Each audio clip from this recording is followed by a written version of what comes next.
دعوت خطاب دوں گا، وہ فضیلت قرآن پر تقریر فرمائیں گے۔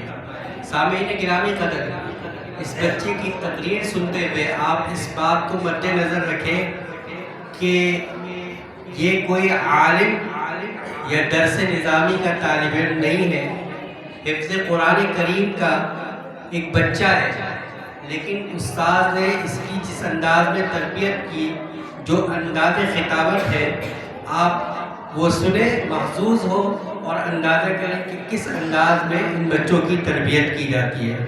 اس سے پہلے میں حضرت مولانا مفتی سعد اللہ صاحب دامت برکاتہم العالیہ، جو جامع مسجد مدنی آدم ٹاؤن کے امام و خطیب ہیں، یہاں تشریف لائے ہیں، میں جامعہ صدیقیہ کی انتظامیہ کی جانب سے انہیں خوش آمدید کہتا ہوں اور ان کے آنے پر یہاں ان کا شکریہ ادا کرتا ہوں کہ وہ یہاں تشریف لائے اور ہمیں عزت بخشی۔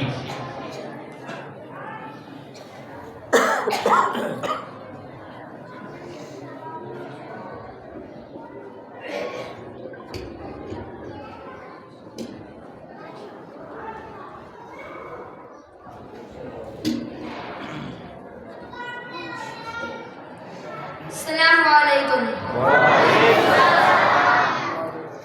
نحمده ونصلي على رسول الكريم، اما بعد فاعوذ باللہ من الشیطان الرجیم، بسم اللہ الرحمن الرحیم۔ لو انزلنا هذا القرآن على جبل لرأيته خاشعا متصدعا من خشية الله، وقال النبي صلى الله عليه وسلم خيركم من تعلم القرآن وعلمه، او كما قال النبي صلى الله عليه وسلم۔ محترم اساتذہ اکرام اور میرے ہم سفر ساتھیوں، السلام علیکم ورحمۃ اللہ وبرکاتہ۔ آج میں آپ حضرات کے سامنے فضیلت قرآن کے موضوع پر لفظ کشائی کرنے کی جسارت کرنا چاہتا ہوں۔ گرامی قدر سامعین، قرآن مجید اللہ تعالیٰ کی وہ کتاب ہے جس میں سابقہ تمام آسمانی کتابوں اور صحیفوں کی معتدل اور مناسب تعلیمات درج ہے۔ یہ کتاب کائنات کے لیے روح اور اس کی حقیقی حیات ہے۔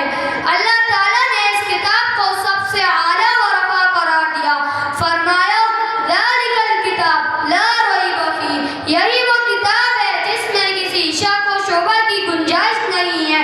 سامعین محترم، میں نے قرآن سے پوچھا بتا تیرا نام کیا ہے؟ قرآن نے جواب دیا قرآن مجید۔ میں نے قرآن سے پوچھا بتا تیری زبان کیا ہے؟ قرآن نے جواب دیا بلسان عربی مبین۔ میں نے قرآن سے پوچھا تیری حفاظت کی کیا گارنٹی ہے؟ قرآن نے جواب دیا انا نحن نزلنا الذکر وانا لہ لحافظون۔ میں نے قرآن سے پوچھا تم میں کسی شک کی گنجائش ہے؟ قرآن نے جواب دیا ذالک الکتاب لا ریب فیہ۔ میں نے قرآن سے پوچھا تو کہاں رہا؟ قرآن نے جواب دیا فی لوح محفوظ۔ میں نے قرآن سے پوچھا تجھے کون لایا؟ قرآن نے جواب دیا نزل بہ الروح الامین۔ میں نے قرآن سے پوچھا تو کس پر آیا؟ قرآن نے جواب دیا نزل علی محمد۔ میں نے قرآن سے پوچھا تو کس طرف سے آیا؟ قرآن نے جواب دیا تنزیل من رب العالمین۔ میں نے قرآن سے پوچھا تو کیوں آیا؟ قرآن نے جواب دیا ہدی للناس۔ حضور صلی اللہ علیہ وسلم نے قرآن کے بارے میں ارشاد فرمایا القرآن حجۃ لک وعلیک، قرآن یا تیرے حق میں گواہ ہوگا یا تیرے خلاف گواہ ہوگا۔ گرامی قدر احباب، قرآن کریم ایسا بہترین ہم نشین ہے جس کی باتوں سے کوئی اکتاتا نہیں، اور جتنا اس کو دہرایا جاتا ہے اس میں اتنی خوبصورتی آتی ہے۔ جب قرآنی آیتوں سے قاریوں نے اپنی آنکھیں ٹھنڈی کر لی تو میں نے کہا کہ تمہیں اللہ کی مضبوط رسی مل گئی، اب مضبوطی سے پکڑے رہو اور یہ اعلان کرتے رہو آؤ سنائے ہم تمہیں نغمے توحید بھی، آؤ سنائے ہم تمہیں نغمے توحید بھی۔ پارا جس کی لان سے دور ہدا ہونے کو ہے کر تاثیر اس کی تیرے دل پر کچھ نہ ہو، کو جس سے خاشعاً متصدعاً ہونے کو ہے۔ دعائی کہ اللہ میں جل ولا. سبحان اللہ. ماشاءاللہ یہ ہمارے حفظ کے طالب علم تھے. آپ نے اندازہ لگایا کہ کس قدر محنت کے ساتھ انہوں نے ماشاءاللہ بیان فرمایا ہے.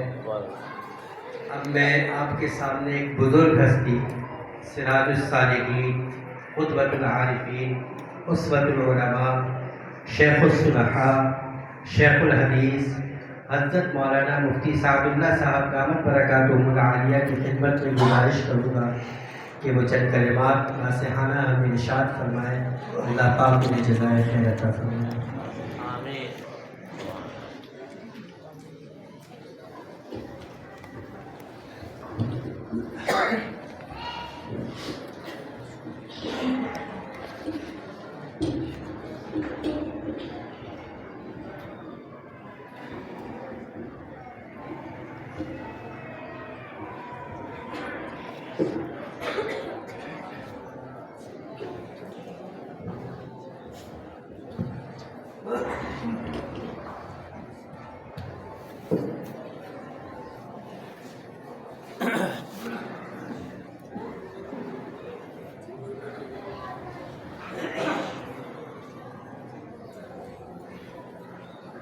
السلام علیکم ورحمۃ اللہ. وعلیکم السلام.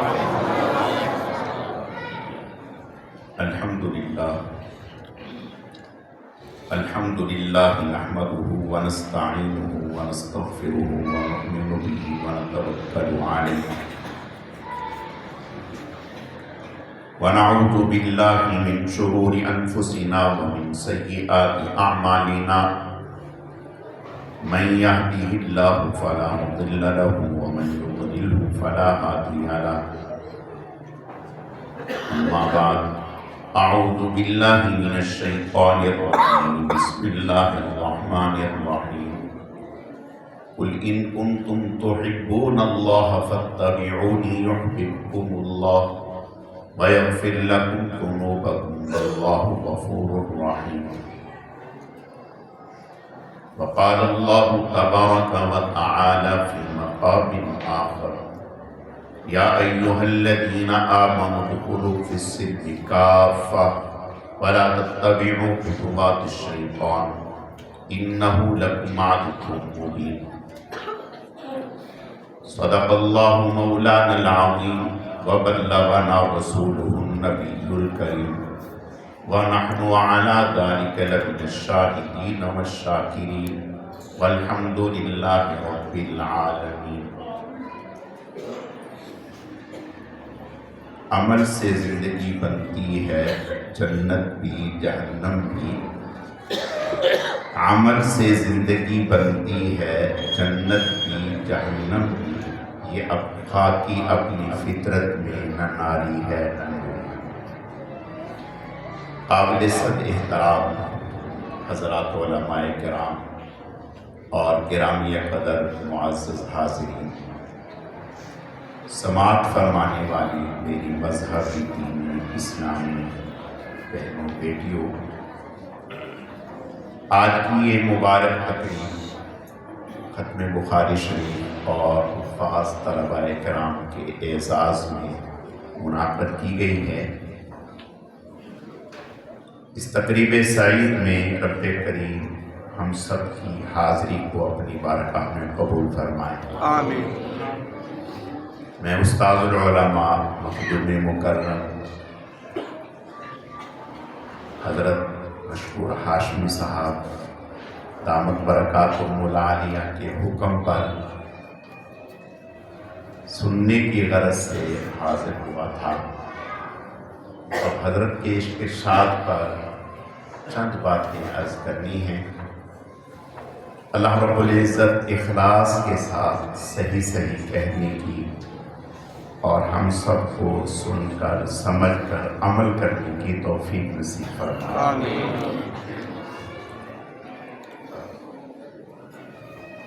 میں اپنی بہنوں سے بھی اور آپ سے بھی یہ عرض کرنا چاہتا ہوں کہ اللہ پاک نے علم دین کی برکت سے انسان کو انسان بنایا ہے۔ علم دین کا علم اگر نہ ہو تو پھر شکلاً تو یہ انسان ہے اور حقیقت میں یہ انسانیت سے خالی ہے۔ انسان صرف اس ڈھانچے کا نام نہیں، یہ تو انسان کی ایک صورت ہے۔ حقیقت جو ہے وہ اندر کی چیز ہے، باطن کی چیز ہے۔ کہنے کو تو ابو جہل بھی انسان تھا، ابو لہب بھی انسان تھا، فرعون، حامان، قارون بھی انسان تھے، لیکن وہ انسان نما تھے، دیکھنے میں انسان تھے، حقیقت میں انسان نہ تھے۔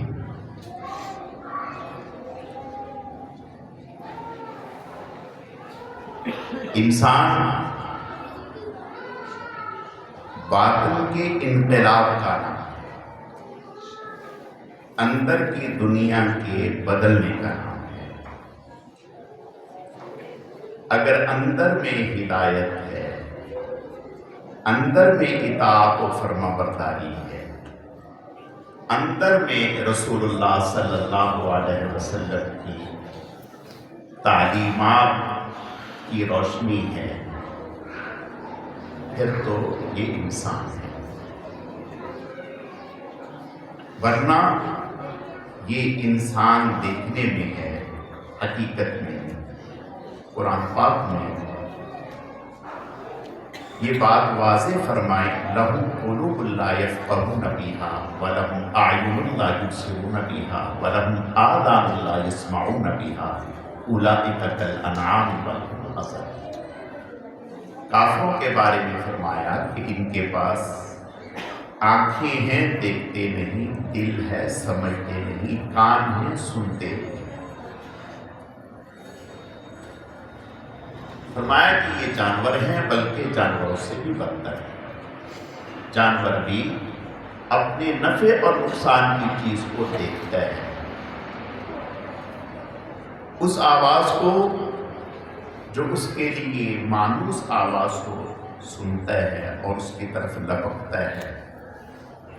یہ کیسا انسان ہے جو عقل کو کام میں نہیں لا رہا، نگاہ کو کام میں نہیں لا رہا، سماعت کو کام میں نہیں لا رہا۔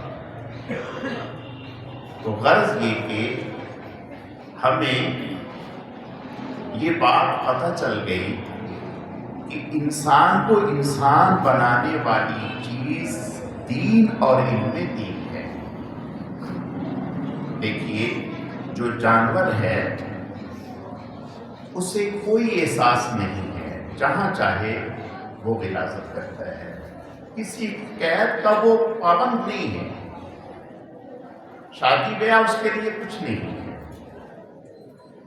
یہ انسان کہاں رشتے ناطے کرنی ہے، کس جگہ شادی کرنی ہے، کس جگہ نہیں کرنی، کیا کھانا ہے کیا نہیں کھانا، کیا پہننا ہے کیا نہیں پہننا، جسم کتنا ڈھکنا ہے کتنا نہیں ڈھکنا، یہ ساری کی ساری چیزیں قرآن نے ہمیں۔ اگر قرآن پاک کو ایک طرف کرتے، آپ غیروں کی طرف چلے جائیں، کفار کے ممالک میں چلے جائیں، ان کے ہاں رشتوں کی کوئی تمیز نہیں ہے۔ اقدار کی پہچان ہمیں قرآن نے سکھائی ہے، رشتوں کی پہچان ہمیں قرآن نے سکھائی ہے، عائزہ اقربا کی پہچان ہمیں قرآن نے بتائی ہے۔ قرآن سے ہٹ کر ہم اگر جائیں گے تو ہمیں اندھیرا ہی اندھیرا نظر آئے، تاریکی ہی تاریکی نظر آئے۔ قرآن پاک نے ہمیں بتلایا کن عورتوں کو آپ اپنے نکاح میں لا سکتے ہیں، کن عورتوں کو اپنے نکاح میں نہیں لا سکتے، کیا پہن سکتی ہیں کیا نہیں پہن سکتے، کیا کھا سکتے ہیں کیا نہیں کھا سکتے۔ یہ ساری چیزیں ہمیں قرآن نے بتائی. تو گویا ہمیں چلنا قرآن نے سکھایا، زندگی گزارنا قرآن نے سکھایا، حضور صلی اللہ علیہ وسلم کی احادیث نے سکھایا. یہ جو دینی ادارے ہیں جہاں میں اور آپ آج جمع ہیں، یہ کیا کر رہے ہیں؟ یہ حقیقت میں ہماری نسلوں کے ایمان کی حفاظت ہے. یہ دینی ادارے ہمارے رشتوں کی حفاظت کر رہے ہیں، ہمارے رشتوں کی پہچان کروا رہے ہیں. یہ دینی ادارے یہ بتلا رہے ہیں ہماری اولادوں کی آپ کا باپ کا کیا حق ہے، آپ کی بہن کا کیا حق ہے، آپ کے والد کا کیا حق ہے. یہ پہچان کے دینی ادارے.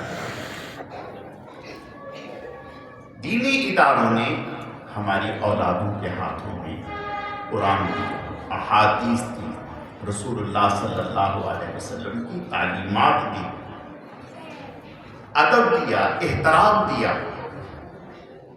اور دین سے نکلیں گے تو یہ چیزیں آپ کو مفقود نظر آئیں گی.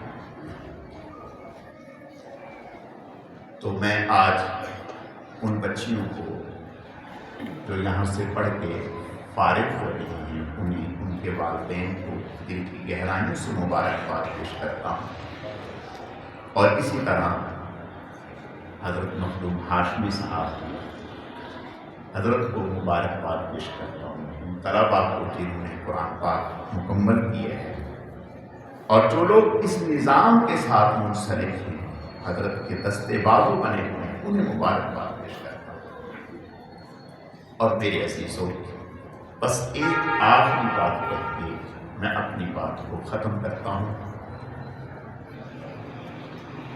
ایک شخص تھا، شاعر تھا،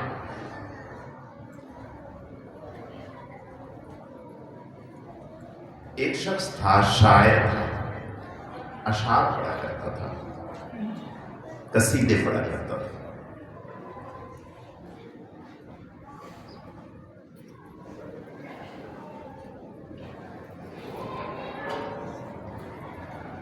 تو حالات اس کے تھوڑے سے معاشی اعتبار سے کمزور پڑ گئے.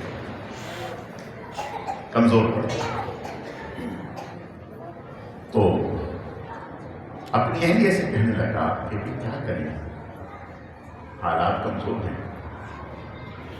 تو ایک دن اس کے دل میں خیال آیا، اپنی بیوی سے کہنے لگا کہ آج آپ بس دعا کریں، میں کسی مشن پہ جا رہا ہوں اور انشاءاللہ تعالیٰ بڑے کامیاب. وہ بادشاہ کی خدمت میں پہنچا.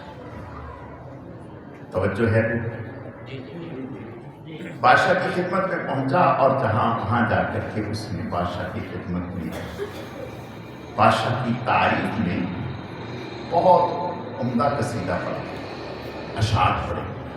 بادشاہ بہت خوش ہوا. بادشاہ نے اعلان کر دیا کہ بھئی ہم آپ کے لیے اتنے 1000 روپے کا اعلان کرتے ہیں. اب یہ بہت خوش ہوا اور واپس چلا آیا. اعلان ہو گیا تھا، واپس چلا آیا. راستے میں ہی مختلف چیزیں خریدنا شروع کر دی. گوشت لے لیا، سبزی لے لی، فلاں چیز لے لیا، فلاں چیز لے لیا، اور خوب گاڑی بھر کے گھر میں آ گیا. اہلیہ بھی خوش ہو گئی کہ اتنے دن سے فاقے چل رہے تھے. اور یہ لیا سارا ادھار کہ بھئی ادھار، اپنے پاس تو پیسے نہ تھے، ادھار پہ لے لیا. اب خوب کھانا پکا اور خوب مزہ آیا، بڑی واہ واہ ہوئی. آس پڑوس والوں کو بھی کھانا پہنچایا. اب جب قرض داروں نے تقاضا کیا تو یہ بادشاہ کی خدمت میں پہنچا اور تاکہ بادشاہ کی سامنے درخواست پیش کی کہ آیا ہوں. تو بادشاہ نے کہا کیا مطلب؟ جی میں چند روز پہلے آیا تھا اور آپ کی شان میں نے قصیدہ پڑھا تھا، آپ خوش ہوئے تھے، آپ نے اعلان کر دیا تھا، تو اب وہ انعام دے. بادشاہ نے کہا دیکھو بھائی، آپ نے جو باتیں کہی وہ زبانی کلامی تھی، ہوائی باتیں تھی، حقیقت کچھ نہ تھی، حقیقت کچھ نہ تھی۔ آپ نے جیسے ہمیں باتوں سے خوش کر دیا، ایسے ہی باتوں سے ہم نے آپ کو خوش کر دیا۔ نہ آپ کی باتوں میں کوئی حقیقت تھی، نہ میری بات میں کوئی حقیقت ہے۔ السلام علیکم، آپ جا سکتے ہیں۔ بھائی بات سمجھ میں آئی؟ دیکھو میرے پیارے، ایک بات یاد رکھو، اللہ کے نبی صلی اللہ علیہ وسلم سے اور دین سے ہمارا تعلق صرف باتوں کی حد تک نہیں ہونا چاہیے۔ بات سمجھ میں آئی؟ کہ صرف باتیں سن کر ہم خوش ہو جائیں کہ واہ واہ بہت اچھا ہوا، بہت اچھا ہوا، ایسا ہوا، ایسا ہوا، ایسا ہوا، نہیں میرے قلبی تعلق ہونا چاہیے، قلبی تعلق۔ باتیں کام نہیں آئیں گی، عمل کام۔ اگر صرف دونوں طرف سے باتیں ہی ہوئی تو کیا حاصل ہوگا؟ نہیں، بات کے لیے کردار کے حاصل ہوگا۔ ایک اور مثال ہے، یہ تار ہے، ایک اس کا ظاہر ہے، ایک اس کا باطن ہے۔ ایک اس کے اندر میں تار چل رہی ہے، وہ اس کا باطن ہے، اور یہ اس کا ظاہر ہے۔ اگر آپ نے دوسرے کمرے میں روشنی پہنچانی ہے، لائٹ پہنچانی ہے، تو آپ کیا کریں گے؟ اس تار کو چھیلیں گے، چھیل کر اس کے اندر کو، اس کے دل کو، جو اس کی اندر کی لائن چل رہی ہے، اس کو اور دوسری تار کو جوڑیں گے، پھر لائٹ آئے گی۔ اگر اس تار کو اس کے اوپر لپیٹ دیں گے اس طرح سے جیسے میں نے لپیٹ دی، تو 1000 کوشش کرتے رہے دوسری طرف لائٹ نہیں آئے گی۔ تو پتہ چلا صرف ظاہر کے تعلق سے بات نہیں بنے گی جب تک کہ دل کو دل سے نہیں ملائے گی۔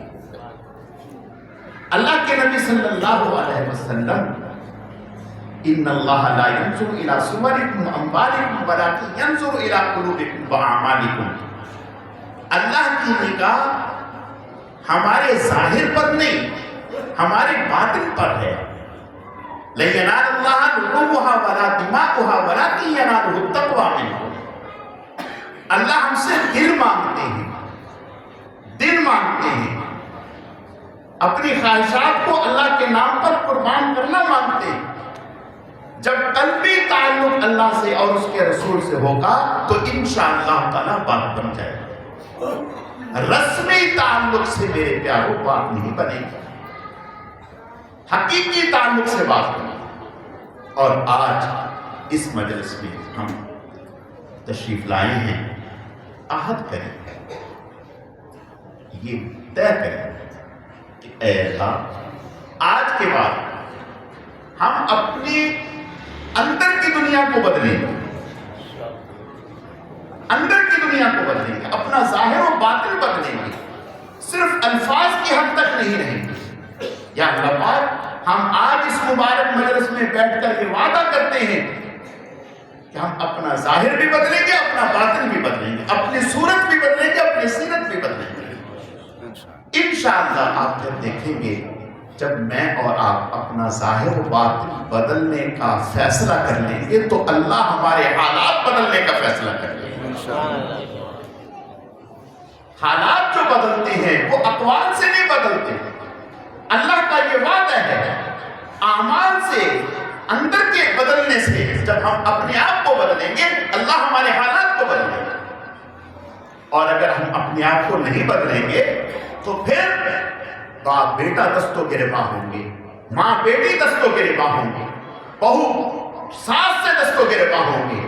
پھر گھر میں بظاہر ساری نعمتیں موجود ہیں، لیکن ساری نعمتوں کے موجود ہونے کے باوجود بھی سکون قلب نہیں ہوگا۔ کیوں نہیں ہوگا؟ الا بذکر اللہ تطمئن القلوب۔ ہم نے دین کو، اللہ اس کے رسول کی تعلیمات کو اپنے گھروں سے، اپنے اندر سے نکال دیا تو اللہ نے ہمارے لیے حالات کو تنگ کر دیا۔ تو میرے پیاروں، بہت ہی خوشی ہے آج آپ حضرات سے ملاقات کر کے، اور یہ مبارک محفل دیکھ کر پہلی دفعہ اس مسجد میں میری نلائکی ہے کہ ادھر سے گزرنا تو کئی دفعہ ہوا لیکن آنا نہیں ہوا۔ آج اللہ تعالیٰ حضرت کو بہت جزائے خیر عطا فرمائے، حضرت کے حکم پر اللہ نے حاضری کا شرف بخشا ہے۔ اللہ تعالیٰ اس مبارک مجلس کی برکت سے میری بھی مغفرت فرمائے، ہمارے اہل خانہ پوری امت مسلمہ کی مغفرت فرمائے، اور اس محفل کو اللہ تعالیٰ ہم سب کے ظاہر و باطن بدلنے کا ذریعہ فرمائے۔ وما علینا الا البلاغ۔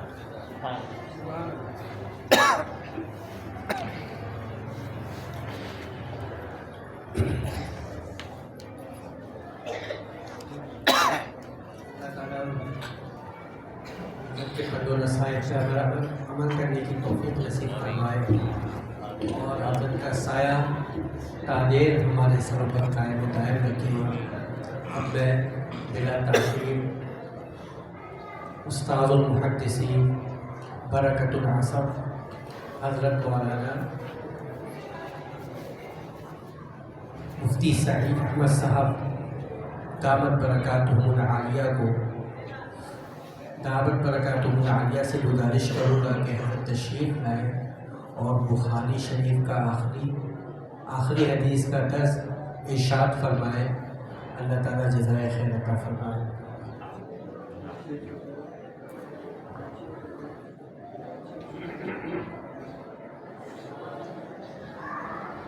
بنات میں طالبات سے گزارش ہے کہ بخاری شریف کھول لیں، حضرت درس ارشاد فرمائیں گے۔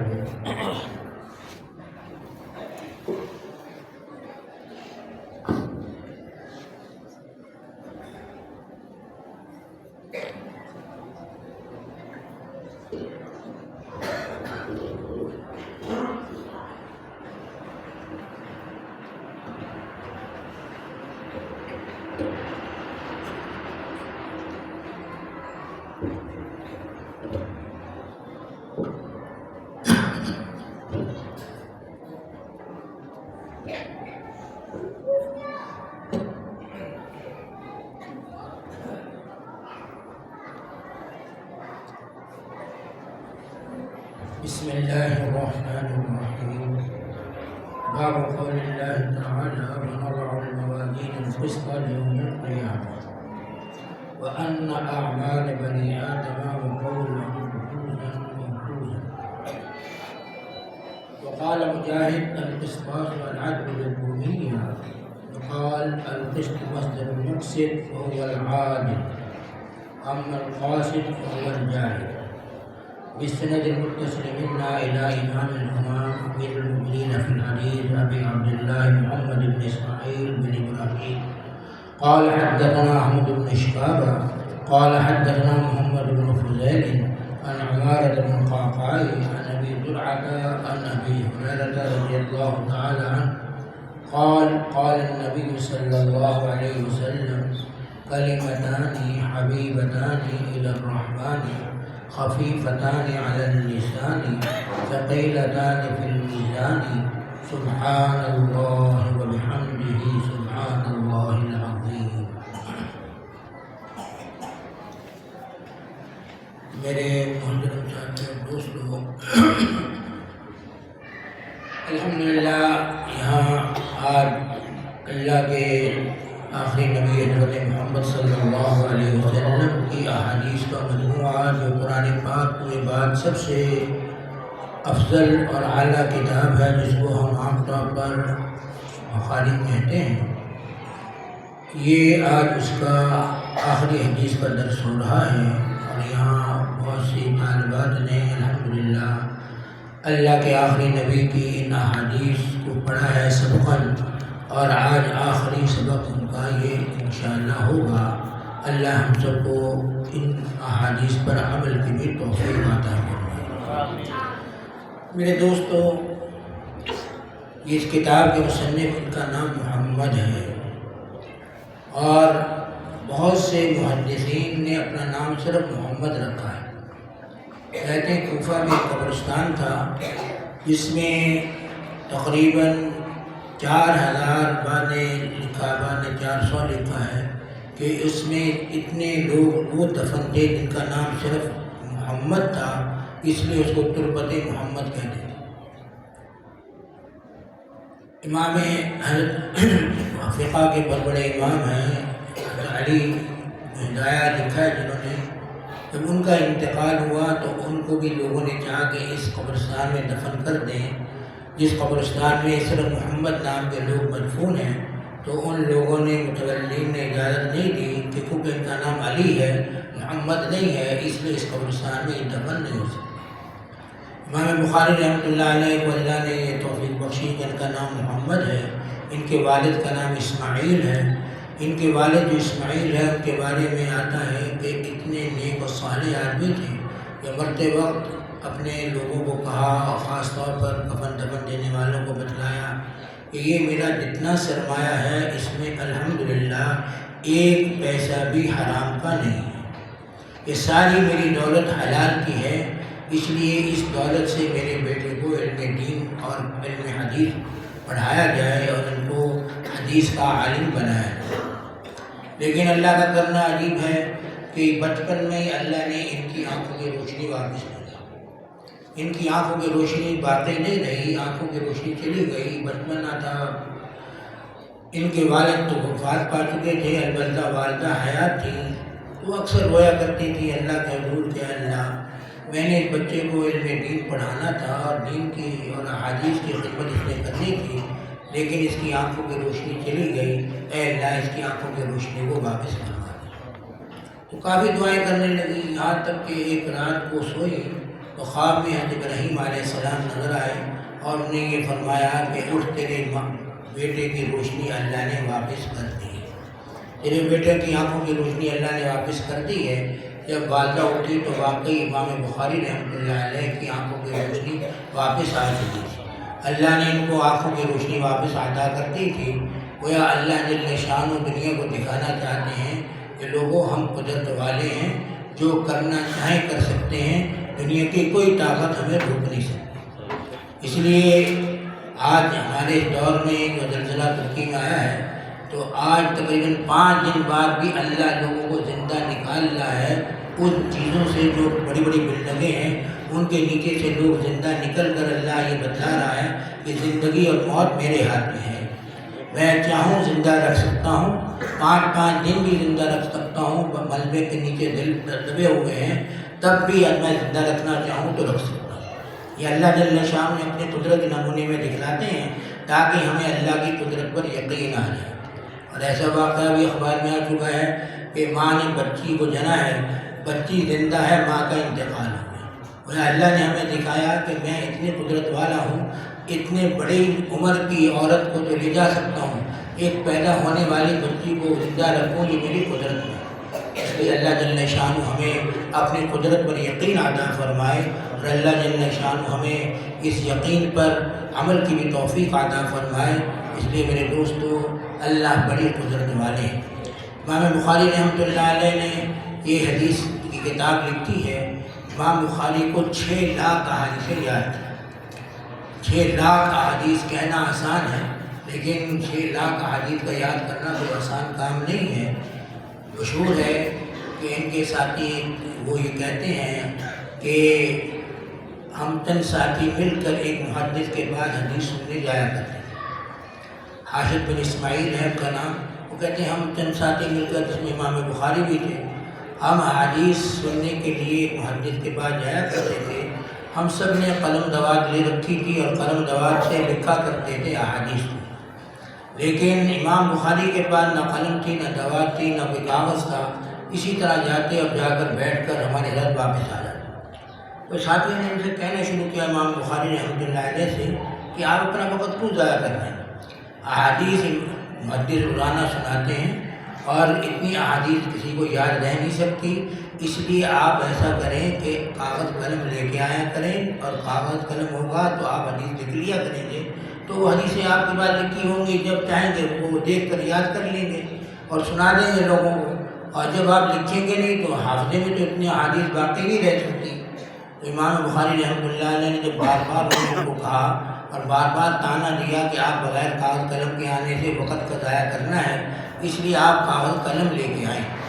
تو امام بخاری رحمۃ اللہ علیہ نے اپنے ساتھیوں سے کہا کہ تم نے اب تک کتنی احادیث لکھی ہیں؟ تو ان ساتھیوں نے کہا ہم نے 15,000 احادیث لکھنی ہیں۔ تو امام بخاری رحمۃ اللہ علیہ نے فرمایا کہ اپنا لکھا ہوا نکالو اور میں حدیثیں پڑھتا جاتا ہوں اور دیکھتے جاؤ کہ اس حدیث میں کوئی حدیث رہ گئی ہے باقی ہے نہیں۔ تو 15,000 احادیث امام بخاری نے ایک دفعہ سننے سے یاد کر لی تھی اور پوری احادیث سنائی ہیں۔ لکھنے والوں نے غلطی کی تھی لکھنے میں، لیکن امام بخاری کی کوئی غلطی نہیں، اور ان نے لکھنے والوں نے اپنی غلطی کی درستگی امام بخاری کے سنانے پر کی، اور پھر ہمیشہ کہا کرتے تھے ان کو، امام بخاری کو، کہ آپ ہمیں دوبارہ حدیث سنا دیں تاکہ ہم نے کوئی غلطی کی ہو تو ہم اس کو صحیح کر لیں۔ تو اللہ نے ایسا حافظہ دیا تھا کہ اللہ جل شانہ ایسا حافظہ بہت کم لوگوں کو عطا کیا کرتے ہیں۔ ہمارے اس موجودہ دور میں ہمارے دارالعلوم دیوبند کے شیخ الحدیث حضرت علامہ انور شاہ کاشمیری رحمۃ اللہ علیہ، ان کے بارے میں آتا ہے اللہ نے ان کو بھی بڑا حافظہ دیا۔ اللہ نے اتنا حافظہ دیا تھا کہ ایک بار دیوبند میں کوئی ایک آدمی آ گیا، وہ دیوبند کے قریب آ کر لوگوں کو مناظرے کا چیلنج کرنے لگا کہ مجھے حدیث سے میرے ساتھ مناظرہ کر لو، حدیث کے ساتھ مناظرہ کروں گا میں، تم بھی حدیث لے کے آؤ میں بھی حدیث لے کے آؤں گا۔ دیوبند والے پہلے تو خاموش رہے، پھر بعد میں کہنے لگے کہ اس نے سارے لوگوں میں خام خواہ کا پریشان کر رکھا ہے، اس لیے ایسا کیجیے کہ ان کے مناظرے کے لیے علامہ انور شاہ کاشمیری کو مقرر کیا ہے کہ وہ اس آدمی سے مناظرہ کریں گے۔ تو حضرت علامہ انور شاہ کاشمیری نے فرمایا تو وہ کہنے لگے ٹھیک ہے میں مناظرے کے لیے اس کے ساتھ جاتا ہوں۔ جب وہاں پہنچے ہیں تو علماء نے لکھا ہے کہ اس کو جا کر کہا جس سے مناظرے کا چیلنج کیا تھا جس نے، کہ بھئی بخاری یا زبانی تم سناؤ پہلے یا میں سنا دوں، جو چاہے تو تم چاہو پہلے تم سنا دو، میں چاہوں تو میں سناتا ہوں۔ اس نے کہا آپ ہی سنائیں۔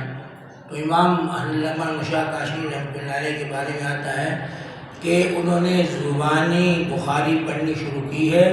اس کے 30 سپارے بخاری کے عام طور پر مشہور ہیں، تو ایک سپارہ پورا پڑھ گئے، دوسرا سپارہ پڑھ گئے، تیسرا سپارہ پورا پڑھ گئے۔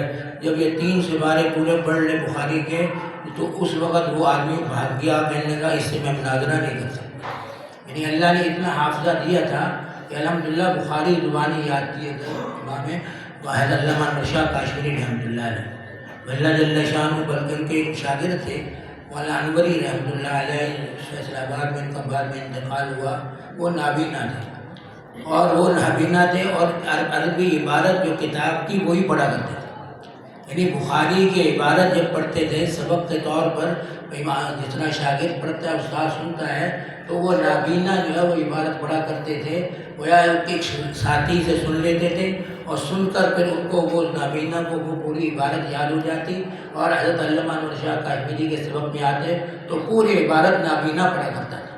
تو یہ اللہ جل شانہ کی قدرت کے نمونے ہیں۔ اللہ جل شانہ جو چاہتے ہیں وہ کر دیتے ہیں۔ بہر اللہ جل شانہ نے امام بخاری رحمۃ اللہ علیہ کو یہ فضیلت دی تھی کہ 6 لاکھ احادیث ان کو یاد تھی۔ فرماتے ہیں کہ میں نے اپنی اس کتاب کا انتخاب 6 لاکھ احادیث سے کیا ہے، اور اس کتاب میں امام بخاری نے 2 قسم کی احادیث ہیں۔ ایک ہے کہ حدیث بار بار آ رہی ہے، پہلے بھی وہ آ چکی، دوسری کتاب بھی میں آ گئی، تیسری میں بھی آ گئی، تو ایسی حدیث کو مقررات کہتے ہیں۔ اور وہ احادیث جو کہ بار بار نہ آئی ہو، صرف ایک دفعہ امام بخاری نے لکھی ہو اپنی کتاب میں، اس کو جو ہے مقررات نہیں کہتے۔ تو اس میں حدیث سے مقررات جو نہیں ہیں، یعنی بار بار نہیں آئی، وہ 4000 حدیث اس کتاب میں لکھی ہیں امام بخاری، اور جو مقررات ہیں وہ 7200 کچھ ہیں، 56 کے قریب ہیں۔ اتنی احادیث امام بخاری رحمۃ اللہ علیہ نے اس کتاب میں لکھی ہیں، یعنی مقررات کے ساتھ 7000 سے کچھ اوپر ہیں، اور بغیر مقررات کے جو ہیں 4000 احادیث ہیں جو امام بخاری نے اس کتاب میں نقل کی ہیں۔ لیکن اخلاص، جس طرح میرے دوستو، اللہ اخلاص کو پسند کرتے ہیں۔ اخلاص بہت بڑی دولت ہے، اس لیے امام بخاری نے اپنی کتاب میں شروع کی ہے، وہ باب بدء الوحی سے شروع کی ہے، اور اس میں حضرت عمر کی سب سے پہلے حدیث لے کے آئے ہیں، جس میں ہے انما الاعمال بالنیات، کہ لوگوں اعمال کا مدار نیت پر ہوتا ہے۔ اگر اللہ کے لیے کوئی کرتا ہے کام تو اللہ اس کو اجر عطا فرماتے ہیں، دنیا کے لیے کوئی کام کیا جائے اللہ اس کو کبھی اجر عطا نہیں فرماتے۔ اس لیے انما الاعمال بالنیات کی حدیث سب سے پہلے لے کے آئے ہیں۔ امام بخاری رحمۃ اللہ علیہ اور پھر اسی باب میں فعبداللہ مخلصین اللہ الدین کی آیت لے کے آئے ہیں، یہ بتلانے کے لیے کہ اللہ کے یہاں اخلاص چلتا ہے، اللہ کے یہاں اور کوئی چیز نہیں چلتی۔ اخلاص ہوگا اللہ قبول فرمائیں گے، اخلاص نہیں ہوگا اللہ قبول نہیں فرمائیں گے۔ امام مالک رحمۃ اللہ علیہ نے کتاب لکھی موطا امام مالک رحمۃ اللہ علیہ، تو کس نے حضرت امام مالک سے کہا کہ بہت سے لوگوں نے موطا لکھ دی ہیں آپ کے بعد، فرمایا یہ وقت بتلائے گا کس نے لکھی تھی اللہ کے لیے اور کس کے لکھنے میں اخلاص تھا اور کس کے لکھنے میں اخلاص نہیں تھا۔ تو اللہ کا کرنا امام مالک کی موطا آج تک باقی ہے اور باقی موطا کا پتہ ہی نہیں کہاں ہے، یعنی جو اخلاص سے لکھی گئی تھی کتاب وہ الحمدللہ آج بھی کیا ہے، موجود ہے اور مدارس میں اس کو پڑھایا جاتا ہے۔ تو معلوم اللہ کے یہاں اخلاص چلتا ہے، جتنا اخلاص ہوگا اللہ کے یہاں اتنی قبولیت ہوگی۔ اس لیے اپنے اندر اخلاص پیدا کرنے کے لیے امام بخاری نے سب سے پہلے انما الاعمال بالنیات کی حدیث نقل کی ہے کہ لوگوں اعمال کا مدار نیات پر ہیں۔ اسی لیے میرے دوستوں اخلاص سے قیمت بڑھ جایا کرتی ہے، اخلاص جتنا ہوگا نا اتنی قیمت بڑھ جائے گی، اور جتنا اخلاص کم ہوگا اتنی قیمت کم ہو جائے گی۔ اس لیے اللہ کے نبی صلی اللہ علیہ وسلم نے خود فرمایا کہ لوگوں میرے صحابہ اگر ایک مٹھی جو اللہ کی راہ میں صدقہ کریں اور تم احد پہاڑ کے برابر سونا خرچ اللہ کی راہ میں صدقہ کرو، بعد والے لوگوں کے بارے میں کہا، تو فرمایا کہ بعد والے لوگوں کا احد پہاڑ 9 میل لمبا ہے تقریباً، اور اس کا ایک ایک پتھر ٹنوں وزنی ہے جو آگے اٹھا ہی نہیں سکتا۔ تو اتنا بڑا پہاڑ جو ہے جو 9 میل لمبا ہے اور کتنا اس کا وزن ہوگا، اتنا سونا کس کے پاس ہوگا؟ فرمایا کہ کوئی اتنا سونا تم خرچ کرو اللہ کی راہ میں اور میرا صحابی ایک مٹھی جو خرچ کرے اس کا ثواب تمہارے سونے سے زیادہ ہے۔ یعنی ایک مٹھی جو کا اجر اللہ کے ہاں ان صحابہ کے اخلاص کی برکت سے اس کا اجر اللہ کے ہاں زیادہ تھا، اور ہم جیسے لوگوں کا سونا جو ہے پہاڑ ہو، سونے کا احد پہاڑ جتنا سونا ہو تو اس کا وزن کم ہے۔ اس لیے اللہ جل شانہ ہمیں بھی اخلاص عطا فرمائے۔ اخلاص کی برکت سے میرے دوستو اللہ بہت چیز کو بڑھا دیتا ہے، اس کی قیمت بڑھ جاتی ہے۔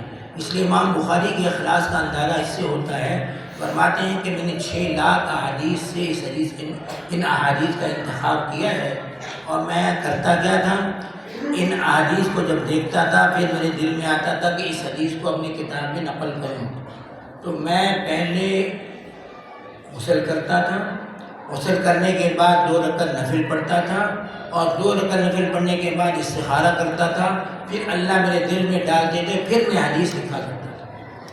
تو آپ اندازہ کر لیجیے کہ 7000 احادیث پر 7000 دفعہ غسل کیا، اسی کے اتنا بس میں ہے کہ اتنا غسل کرے، تو 7200 سے کچھ اوپر احادیث ہیں، تو اتنی دفعہ غسل کر کے امام بخاری نے یہ کتاب لکھی ہے، اور اتنی دفعہ نفل ادا کی ہے، اور اتنی دفعہ نفل ادا کرنے کے بعد پھر امام بخاری رحمۃ اللہ علیہ نے یہ کتاب ہمارے سامنے لے کے آئے ہیں، اور اللہ نے پھر ایسی قبولیت عطا فرمائی ہے۔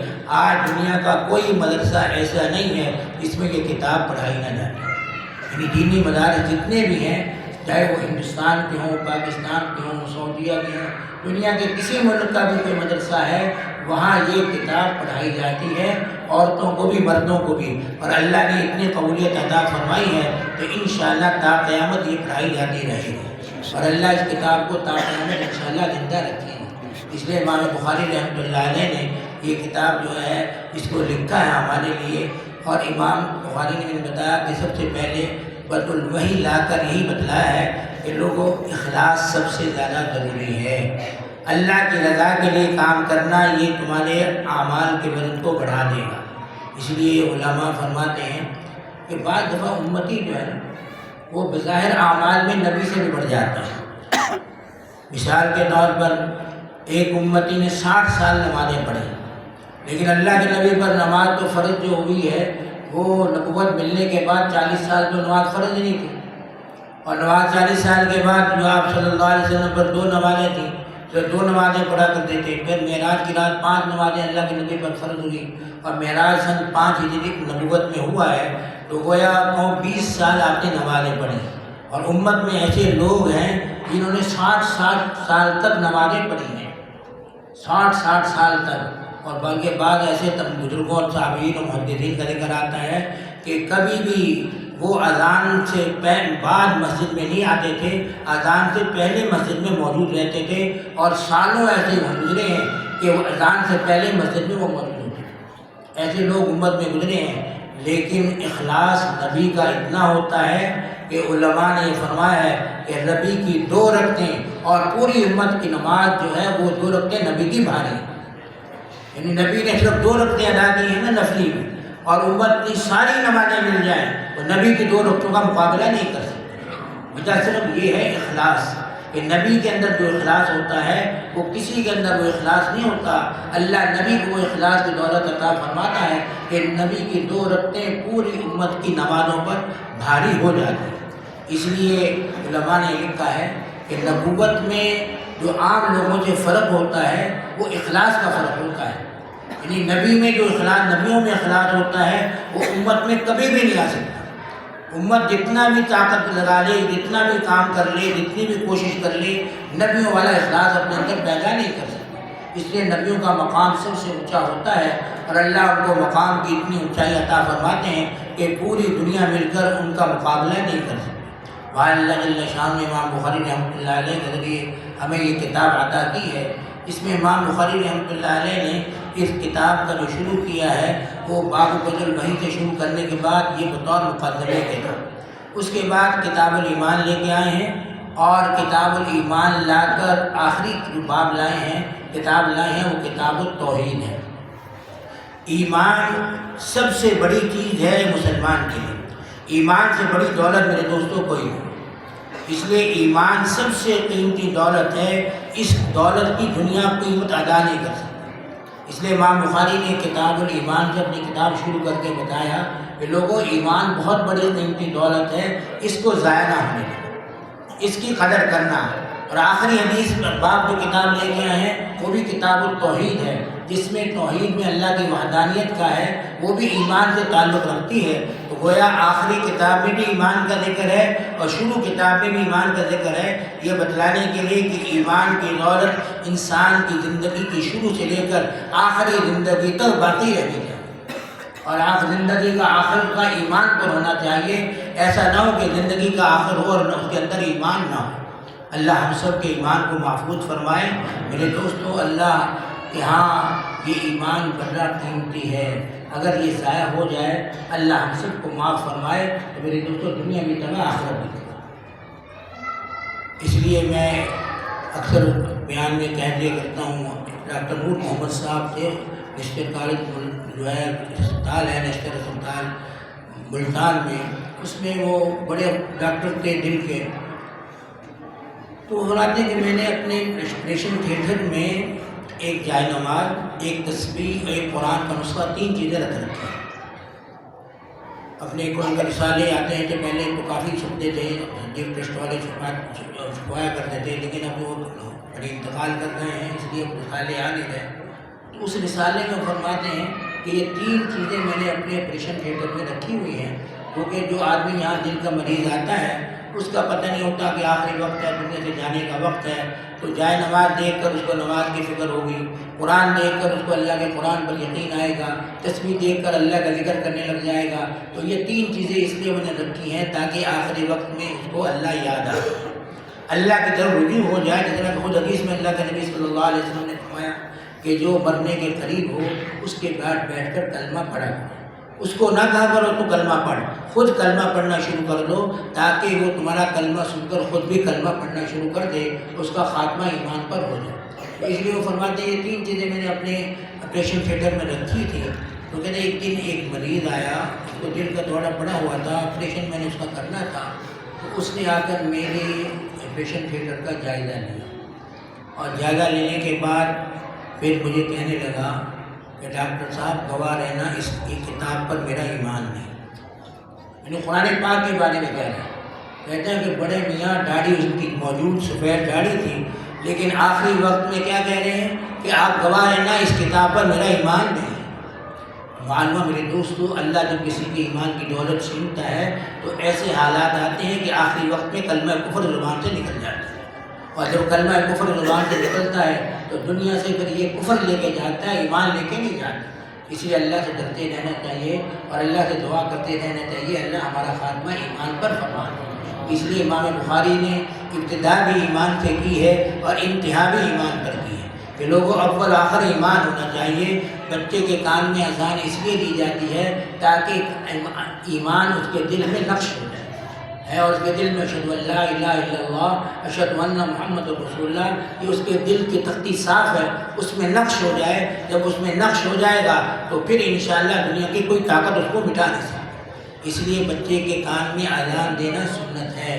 آج ہم اس سنت کو چھوڑ رہے ہیں، اللہ ہماری حفاظت فرمائے، جس کے نتیجے میں پھر ایمان بچوں کے اندر کمزور ہو جاتا ہے، پھر بچے دہریہ والی باتیں کرنے لگتے ہیں۔ اللہ ہم سب کو اس سے محفوظ فرمائے۔ بہر میرے دوستو، امام بخاری رحمۃ اللہ علیہ نے اپنی کتاب کی ابتدا جو کی ہے، جو حدیث سب سے پہلے لے کے ہیں، ان کا استاد کا نام ہے حمیدی، اور سب سے آخری جو حدیث لے کے آئے ہیں اس میں استاد ہیں ان کے احمد۔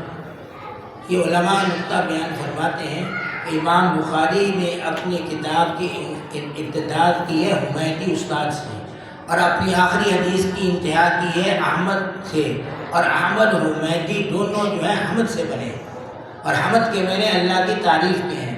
تو وہ امام بخاری یہ اشارہ کرنا چاہتے ہیں لوگوں، کام کی ابتدا سے لے کر انتہا تک اللہ ہی کی تعریف ہونی چاہیے۔ ہمارا کوئی کمال نہیں، میں نے یہ کتاب لکھی ہے اس میں میرا کوئی کمال نہیں، کمال اللہ کا ہے، تو اس نے مجھے توفیق عطا فرمایا۔ اس لیے ابتدا میں بھی حمد والا لفظ لے کے آئے ہیں اپنے استاد کو، جن کا نام حمیدی تھا، وہ بھی حمد سے بنا ہے، اور آخری استاد جو ہے وہ بھی احمد ہے، اس کو بھی حمد سے بنا ہے۔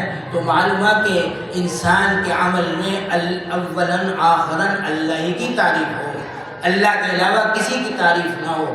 ہماری کوئی خوبی اور کمال نہیں ہے، جو نعمت ہمیں ملی ہے وہ اللہ ہی نے عطا کی ہے، اگر اللہ نہ عطا کرتے ہمیں کبھی نہ ملتا۔ اس لیے اللہ کی تعریف میرے دوستو، جب بھی کوئی نعمت ملے زبان سے کہہ لیا کریں الحمدللہ و شکر للہ، اے اللہ تمام تعریفیں آپ کی ہیں، شکر آپ کا ہے، یہ میرا کمال نہیں ہے۔ کوئی نماز کی توفیق مل گئی یہ ہمارا کمال نہیں ہے، اللہ آپ کا کمال ہے، آپ نے ہمارے نماز کی توفیق عطا فرما دی۔ تو اس لیے جو اللہ کا شکر ادا کرے گا نا، تو اللہ کا وعدہ ہے لئن شکرتم لازیدنکم، اگر شکر کرو گے تو میں مزید دوں گا، وَلَئِن كَفَرْتُمْ، اگر ناشکری کرو گے ان عذابی لشدید، میرا عذاب بڑا ہی سخت ہوا کرتا ہے۔ اللہ ہم سب کو شکر کرنے والا بنا دے، اللہ کی جو نعمتیں ہمیں ملتی ہیں ہم اللہ کا شکر ادا کرنے والے بن جائیں۔ تو اس لیے امام بخاری نے اپنی کتاب کے استاد جو پہلے ہیں ان کو حمیدی، ان کا ذکر کیا ہے، حدیث کی ذکر کی ہے، اور آخری حدیث جو ہے احمد کی ذکر کی ہے، وہ بھی ان کو استاد ہیں۔ اور دوسرا امام بخاری رحمۃ اللہ علیہ نے یہ کیا ہے کہ سب سے پہلی حدیث ذکر کی ہے حضرت عمر رضی اللہ تعالیٰ عنہ، اور سب سے آخری حدیث ذکر کی ہے حضرت ابو ہریرہ رضی اللہ تعالیٰ عنہ۔ تو علماء فرماتے ہیں اس میں نقطہ یہ ہے کہ امام بخاری یہ کہنا چاہتے ہیں لوگوں، اگر تم نے علم دین حاصل کرنا ہے، اگر تم نے دین کو پڑھنا ہے، اگر تم نے احادیث کو یاد کرنا ہے، تو پھر ان دو آدمیوں کی اتباع کرو۔ یہ سب سے زیادہ فقہ میں بھی سب سے بڑے تھے اور اسی طرح حدیث میں بھی بڑے تھے۔ حضرت عمر رضی اللہ تعالیٰ افقہ تھے، سب سے زیادہ، سب سے بڑے فقیہ تھے، ان سے بڑا فقیہ کوئی نہیں تھا۔ اس لیے افقہ کی حدیث پہلے لے کے آئے کہ حدیث کے لیے فقیہ ہونا ضروری ہے، اور آخری حدیث ابو ہریرہ کے لے کے ہیں وہ احفظ الحدیث ہیں کہ سب سے بڑے ان کو اللہ نے حافظہ عطا کیا تھا، اور سب سے زیادہ حدیثیں یاد صحابہ میں حضرت ابو ہریرہ کو تھے۔ اور عجیب بات یہ ہے کہ ابو ہریرہ ایمان لے کے ہیں سن 7 ہجری میں، اور 7 ہجری میں، اور جبکہ ابو بکر اور عمر، حضرت ابو بکر تو ایمان حضور سے پہلی وحی کے بعد ایمان لے آئے تھے، لیکن حضرت ابو بکر کی حدیث اتنی نہیں ہے۔ حضرت ابو ہریرہ کی حدیثیں جو سن 7 ہجری میں ایمان لائے ہیں، صرف 3 سال صحبت ملی ہے اللہ کے نبی کی، لیکن سب سے زیادہ حدیثیں ان کو یاد ہیں۔ وہ امام بخاری یہ کہنا چاہتے ہیں کہ اگر احادیث کو یاد کرنا چاہتے ہو تو اپنے اندر فقہ بھی پیدا کرو، اپنے اندر حدیث کا حفظ پیدا کرنے کا حافظہ بھی اپنا بناؤ، تو انشاءاللہ تم کا حدیث کے حافظ بن جائے۔ یہ امام بخاری نے اس کا اشارہ کیا ہے۔ اور ایک اشارہ اور امام بخاری فرماتے ہیں کہ سب سے پہلی حدیث حضرت عمر کی ہے جو مہاجر ہے، اور سب سے آخری حدیث جو ہے تو حذیفہ حضرت ابو ہریرہ کی ہے، وہ بھی مہاجر تھے۔ گویا بتلانا یہ ہے لوگوں، دین کی خاطر ہجرت کرنی پڑے تو ہجرت کر جانا، اپنا دین بچا لینا۔ دین بچاؤ گے تو اللہ کے ہاں کام آئے گا، اس لیے دین نہیں بچاؤ گے تو یاد رکھو کچھ کام نہیں آئے گا۔ اس لیے حضرت عمر نے مکہ چھوڑا، اپنا وطن چھوڑا، اپنے بھائیوں کو چھوڑا، اپنا مکان چھوڑا، اپنی سب چیز چھوڑ کر ہجرت کر کے مدینہ منورہ پہنچے ہیں، اور یہ قربانی دے کر سبق دیا ہے کہ دین کی خاطر ہر قربانی دی جائے۔ اس لیے حضرت ابو ہریرہ رضی اللہ تعالیٰ نے قبیلہ دوس کے رہنے والے تھے، اپنا قبیلہ چھوڑا اور آ کر مدینہ میں آباد ہو گئے۔ گویا ان نے بھی ہر ایک چیز کی قربانی دے کر دنیا کو یہ سبق دیا ہے کہ لوگوں دین کی خاطر ہر قربانی دی جائے۔ اس لیے اللہ ہمیں بھی دین کی خاطر قربانی دینے کی توفیق عطا فرمائے کہ اگر ہم دین کی خاطر قربانی دیں گے انشاءاللہ اللہ کے ہاں سرخرو ہو جائے۔ امام بخاری رحمۃ اللہ علیہ نے یہ یہاں جو باب باندھا ہے یہ ہے باب قول اللہ تعالی ونضع الموازین القسط لیوم القیامہ۔ لوگوں قیامت کے دن ہم وزن رکھیں گے، لوگوں کے لیے قیامت کے دن وزن اعمال ہوگا انصاف کے ساتھ، یعنی قیامت کے دن انصاف کے ساتھ اللہ وزن کریں گے۔ امام بخاری فرماتے ہیں کس چیز کا وزن ہوگا؟ فرمایا اقوال کا وزن بھی ہوگا، افعال کا وزن بھی ہوگا، یعنی ہم جو بول رہے ہیں اس کا وزن بھی ہوگا اللہ کے ہاں، جو ہم عمل کر رہے ہیں اس کا وزن بھی ہوگا۔ اب اشکال یہ پیدا ہوا، بعض فرقے ہیں اسلامی فرقے معتزلی کہلاتے تھے، وہ عقل کے پجاری تھے، وہ کہتے تھے کہ اب اعمال نہیں تلیں گے کیونکہ اعمال کا وجود ہی نہیں ہے۔ ہم نے نماز پڑھی، اب نماز کہیں موجود ہے؟ نماز آپ نہیں دکھا سکتے کسی کو کہ یہ نماز ہے میری، ایسی طرح ہم نے زبان سے بات بول دی، اب آپ دکھا نہیں سکتے کسی کو کہ یہ بول رہا ہے میں۔ تو وہ کہتے تھے جب یہ چیز باقی نہیں رہتی تو تلیں گے کیسے؟ تو اس لیے کہتے تھے یہ تلیں گے نہیں، صرف اللہ عدل و انصاف کریں گے، یہ مطلب ہے اس کا۔ لیکن امام بخاری ان کا رد کر کر یہ کہنا چاہتے ہیں لوگوں اعمال بھی تلیں گے کل، اور اقوال جو قول ہم بولتے ہیں وہ بھی تلیں گے۔ ان کے جوابات علماء نے بہت دیے، اگر ان جوابات میں لگوں گا تو بہت دیر ہو جائے گی، اس لیے میں اتنا عرض کر دوں کہ اللہ نے آج ایسے آلات پیدا کر دیے ہیں کہ ان معتزلی جو عقل کے پجاری تھے ان کا جواب ہمارے سامنے آ گیا۔ وہ کس طرح؟ اس طور پر کہ آج ہمارے پاس موبائل آ گئے، پہلے کبھی موبائل دیکھا نہیں تھا ہم نے، آج ایسے کیمرے آ گئے، ایسی موویاں بنتی ہیں کہ ہر عمل محفوظ ہو جاتا ہے۔ وہ میں کیا کرتا ہوں، اکثر ایک دعوت میں دوست بیٹھے تھے تو کہنے لگے کہ جی ذرا پلیٹ میں گوشت کی بوٹیاں بھر کے لانا۔ اب انہوں نے بہت ساری بوٹیاں ڈال کے پلیٹ بھر لی اوپر تک۔ اب دو تین دوست بیٹھے ہوئے کھانے کے لیے، اب وہ کیمرے والے نے اس کو کیمرہ فٹ کر دیا۔ اب بعد میں جب دیکھا لوگوں نے تو وہ سارے گھر والے گالیاں دے رہے، کہتے ہیں کتنے ڈھیلے ہیں، کتنے لالچی ہیں کہ پلیٹ اتنی بھری ہوئی ہے۔ اب اس کا عمل محفوظ کر دیا کیمرے نے، اور پتہ چل گیا کہ یہ عمل محفوظ ہو سکتا ہے۔ اگر ہم عمل محفوظ کر سکتے ہیں تو اللہ محفوظ نہیں کر سکتے کیا؟ اس لیے میرے دوستو اللہ بھی محفوظ کر سکتے ہیں۔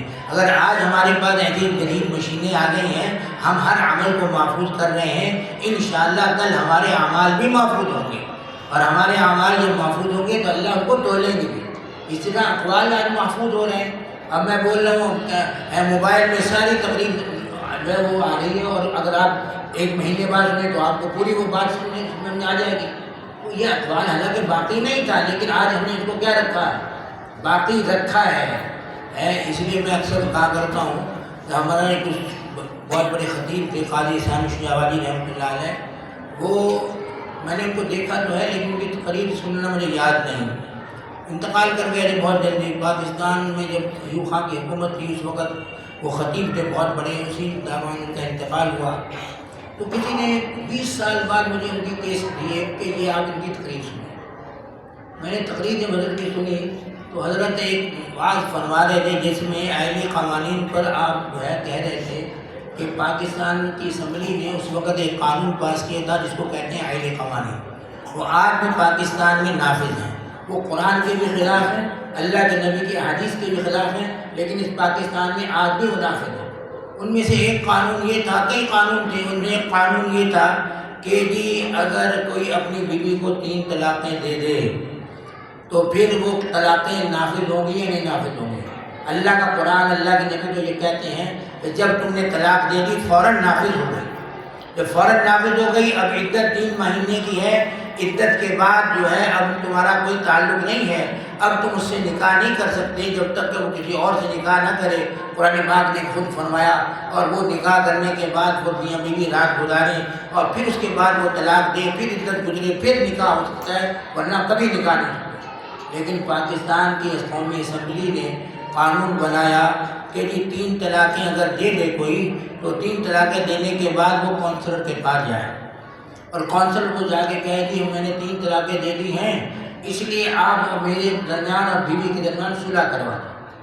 وہ طلاقیں دے دی تو صلح کس چیز کی ہے تو یہ تو کونسلر کے پاس جا کے اس کو کیا صلح تو کونسلر جب اس کو جا کے وہ کہے گا شوہر تو کونسلر 90 دن کے اندر صلح کروا سکتا ہے، یعنی عدت چاہے ختم ہو چکی ہو، کچھ ہو چکا ہو تو وہ 90 دن کے اندر صلح کروا سکتا ہے۔ یہ پاکستان کا قانون ہے۔ تو حضرت اس پر فرمانے لگے میں بیوقوف ہو، قانون بناتے تو عقل سے تو بناتے، ایسی بے عقلی سے قانون بنایا ہے کہ کوئی انسان تصور بھی نہیں کر سکتا۔ فرمایا تھا اس کی مثال تو اس چرسی کی ہے جس کا لوٹا ٹوٹا ہوا تھا، اب وہ لیٹرین کے لیے جاتا تو پانی سارا گر جاتا، اب بڑا پریشان تو پانی نہیں بہتا تو سمجھا کیسے تو پھر بہت سوچ میں ہاں ایک تدبیر سمجھ میں آئی، پہلے سمجھا کر لیا کروں گا پھر فارغ ہو جائے گا، پہلے سمجھا پھر فارغ ہو۔ فرمایا تمہارا حال یہی ہے کہ پہلے طلاق اور پھر صلح کروائی جا رہی ہے۔ فرمایا ہم کو قانون بناتے تو یہ بناتے کہ وہ کونسل کے بعد جا کے کہتا ہے ہمارا اختلاف چل رہا ہے، آپ صلح کروانا چاہتے ہیں صلح کروا دیں ورنہ میں طلاق دے دوں گا۔ یہ بات تو عقل کی ہے، یہ بات عقل کی نہیں ہے کہ یہ کہتے ہیں پہلے طلاقیں دے دیں پھر کونسل کے بعد جا کے کہیں جی صلح کروانا چاہیں تو صلح کروا دو۔ تو فرمایا کہ یہ پاکستان کے جو قوانین بنانے والے ہیں ایسے عقل کے اندھے ہیں جن کو یہ بھی پتہ نہیں کہ قانون بنتا کیسے ہے، یعنی قرآن کے خلاف بھی قانون ہے، اللہ کے نبی کے احادیث کے خلاف بھی قانون ہے، لیکن پاکستان میں آج تک یہ قانون موجود ہے۔ اس اللہ جل شانہ ہم سب کو ایسے قوانین سے محفوظ فرمائے۔ اس لیے بہت دفعہ جب کوئی عورت مطلقہ آتی ہے نا نکاح کے لیے تو اس کو بعض دفعہ جو نکاح پڑھانے والا قاضی خواہ ہوتا ہے وہ کہتا ہے کہ جی طلاق نامہ لائے۔ اب طلاق نامہ کہاں سے لائے؟ جن کو کونسل کے پاس جاؤ وہاں سے طلاق نامہ لے کے آؤ۔ اب کونسل کے پاس جاتا ہے وہ کہتے ہیں جی میں تو 90 دن سے پہلے طلاق نامہ جاری نہیں کروں گا، 90 دن گزریں گے تو طلاق نامہ جاری کروں گا۔ اب نکاح آج ہو رہا ہے اور وہ کیا کہہ رہے ہیں کہ 90 دن کے بعد میں طلاق نامہ جاری کروں گا۔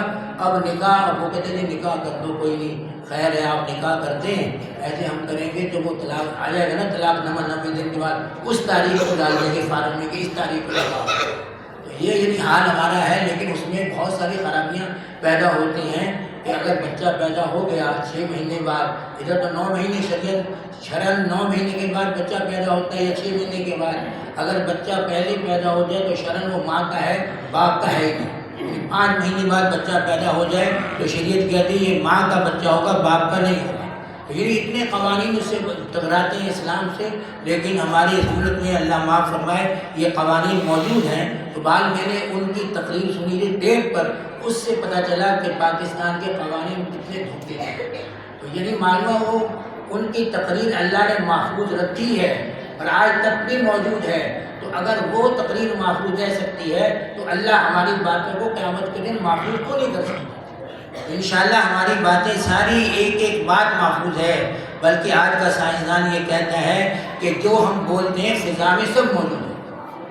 وہ کہتا ہے البتہ یہ آوازیں اتنی ٹکراتی ہیں ہم فرق نہیں کر سکتے کہ یہ کس کی آواز ہے، اس لیے ہم کوشش کر رہے ہیں کہ یہ آوازیں جدا جدا ہو جائیں، ہمیں پتہ چل جائے کہ یہ ابو بکر کی آواز ہے، یہ عمر کی آواز ہے، یہ فلاں کی آواز ہے۔ ہم یہ کوشش کر رہے ہیں لیکن ابھی اتنے کامیاب وہ نہیں ہو سکے۔ بہر وہ کہتے ہیں فضا میں یہ تمام آوازیں محفوظ ہیں۔ اگر وہ کہتے ہیں آج فضا میں یہ تمام آوازیں محفوظ ہیں تو قیامت کے دن اللہ کیا اس کو الگ نہیں کر سکتے؟ اللہ جل شانہ سب کو الگ الگ کر کے قیامت کے دن تول لیں گے، اور تول کر پھر جیسا عمل ہوگا، جیسی اس کے گناہ کی بات ہوگی تو اس کا بدلہ ملے گا، نیکی کی بات ہوگی تو اس کا بدلہ ملے گا۔ بعد امام بخاری رحمۃ اللہ علیہ نے یہ بات بیان کر کے فرمایا، اس کے بعد فرماتے ہیں کہ وقال مجاہد القسطاس والعدل بالرومیہ، یہ لفظ ایک آیا تھا، قسط کا لفظ آیا تھا، وزنوا بالقسطاس المستقیم۔ تو امام بخاری اس میں قسطاس کی تحقیق کرنا چاہتے ہیں کہ قسطاس کے معنی کیا آتے ہیں، تو فرماتے ہیں یہ عربی زبان میں عدل، رومی زبان کا لفظ ہے، عدل انصاف کے معنی میں آتا ہے۔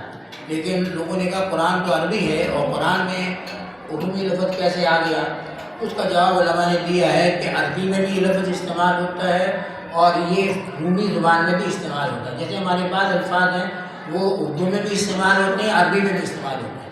یہ دونوں جگہ وہ استعمال ہوتے ہیں، تو اس لیے عربی کے الفاظ بعض ایسے ہیں جو دوسری زبانوں میں بھی استعمال ہوتے ہیں. اس لیے قرآن عربی ہے تو یہ قسطاس کا لفظ عربی ہے، البتہ رومی زبان میں بھی استعمال ہوتا ہے. یہ کہنے کے بعد فرماتے ہیں وَيُقَالُ الْقِسْطُ مَصْدَرُ الْمُقْسِطِ. قسط مقسط کا مصدر ہے اور مقسط کے معنی عدل کیا ہے. اس کے بعد فرماتے ہیں اما القاصد فهو الجاہد. قاصد جو ہے یہ مجرد سے آتا ہے، اسم فاعل کا صیغہ. مقصد جو ہے یہ باب افعال سے آتا ہے. یہ آپ حضرات نہ سمجھ سکیں گے لیکن وہ بچیاں سمجھ جائیں گی کہ ایک مجرد ہوتا ہے، ایک مزید فی ہوتا ہے، ہر ایک کا مصدر الگ ہوتا ہے. القاصد جو ہے یہ مجرد ہے اور المقصد جو ہے مزید فی ہے. وہ باب افعال ہے اور وہ باب افعال نہیں ہے، اس لیے دونوں کا الگ الگ معنی ہے. ایک کا معنی ظلم کے ہیں، ایک کے معنی عدل کے ہیں. لیکن بعض علماء نے فرمایا کہ عربی زبان بہت باریک زبان ہے، اس میں زبر زیر سے بھی معنی کا فرق پڑ جاتا ہے. فرمایا کہ جو قص کاف کے زیر کے ساتھ استعمال ہوتا ہے اس کے معنی عدل کے آتے ہیں، اور قص کاف کے زبر کے ساتھ جب استعمال ہوتا ہے اس کے معنی ظلم کے آتے ہیں. یعنی زبر زیر سے معنی میں فرق پڑ گیا. تو عربی زبان ایسی باریک زبان ہے کہ زبر زیر سے بھی اس میں کیا پڑ جاتا ہے، فرق پڑ جاتا ہے. آپ دیکھیں نا، اس لیے علماء فرماتے ہیں جس نے کہا انعمت علیہم، یہ ایمان ہے. یہ کوئی کہے نا انعمت علیہم پڑھے یہ ایمان ہے، اور کوئی کہے انعمت علیہم یہ کفر ہے. کیوں؟ اس لیے کہ انعمت علیہم کا مطلب یہ ہے اللہ آپ نے انعام کیا ہم پر، اور انعمت علیہم کہے تو مطلب ہے میں نے انعام کیا آپ پر. معاذ اللہ میں انعام کروں گا، اللہ پر کسی پر انعام کروں گا تو میں کون ہوتا ہوں انعام کرنے والا؟ اس لیے گویا وہ کفر ہے. انعمت پیش پڑا تو کفر ہو گیا اور زبر پڑا تو ایمان ہو گیا. تو یعنی اس طرح عربی زبان ایسی باریک زبان ہے کہ زبر زیر سے بھی اس میں کیا پڑ جاتا ہے، فرق پڑ جاتا ہے. اس لیے بہت احتیاط کرنی چاہیے قرآن پڑھنے میں. قرآن کو پڑھنا چاہیے تجوید سے اور صحیح پڑھنا چاہیے، ورنہ بہت دفعہ اللہ کی پکڑ آ جائے گی. ہماری زبان سے کفر نکل رہا ہوگا اور ہمیں پتہ بھی نہیں. اس لیے علماء یہ فرماتے ہیں بسم اللہ، یہ سین ہے نا، اس کو زور دے کے پڑھنا، اس کا مطلب ہے اللہ کے نام سے. اور اگر زور نہ دیا جائے بسم اللہ، اس کو ساتھ کے ساتھ پڑھا جائے بسم اللہ، جیسا اصیل قرآن پاک میں آتا ہے اس کے معنی گناہ کے. تو بسم اللہ مطلب اللہ کے گناہ سے شروع کرنا ہو، اور بسم اللہ اللہ کے نام سے شروع کرنا ہو.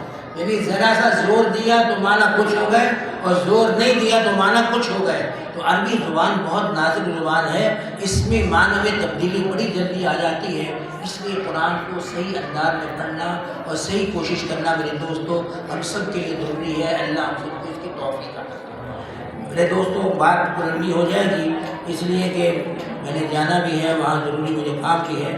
اس لیے میں باقی ساری بحثیں چھوڑ کر صرف حدیث کے اوپر کوئی چھوٹی سی بات کر کے بات ختم کرتا ہوں. حضرت ابو ہریرہ رضی اللہ تعالیٰ عنہ سے روایت ہے، وہ کہتے ہیں کہ نبی صلی اللہ علیہ وسلم نے فرمایا کہ دو کلمے ہیں حبیبتان الی الرحمن، جو رحمان کو محبوب ہیں.